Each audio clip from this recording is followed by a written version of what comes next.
réveil Skyrock PLM. L'Ukraine a besoin de plus de Césars français. Le ministère ukrainien de la Défense a fait savoir dans un communiqué son souhait d'en acquérir davantage pour répondre aux besoins de ses forces armées.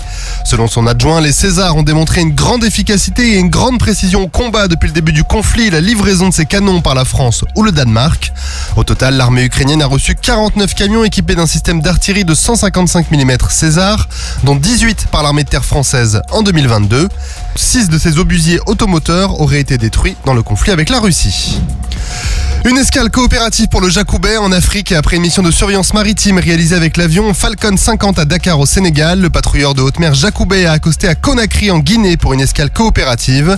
Durant une cérémonie réalisée en présence du chef d'état-major de la marine guinéenne, le commandant du Jacobet a remis un ensemble complet de matériel de plongée à la marine guinéenne pour marquer l'engagement français dans le renforcement des capacités opérationnelles de son partenaire.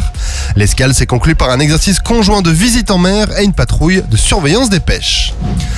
On reste dans la coopération puisque la base aérienne 709 de Cognac-Château-Bernard a accueilli une délégation qatarienne.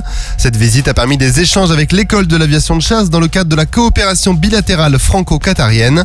Les discussions ont porté sur la formation des équipages de combat avec des partages d'expériences entre les aviateurs français et qataris.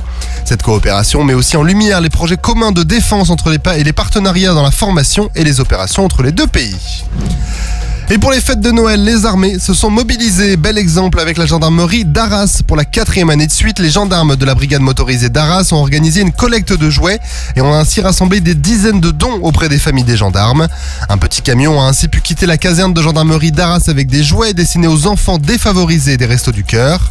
Cette mobilisation avait débuté d'ailleurs dès le mois d'octobre. Les motocyclistes avaient sollicité des dons des résidents de la caserne. L'objectif est d'apporter de la joie à de nombreux enfants pendant les fêtes et de promouvoir l'esprit de solidarité au sein de l'institution.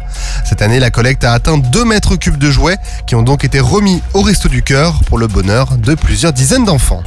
Sur terre, sur mer, comme dans les airs. Skyrock PLM, en équipe avec Uneo, la mutuelle des forces armées.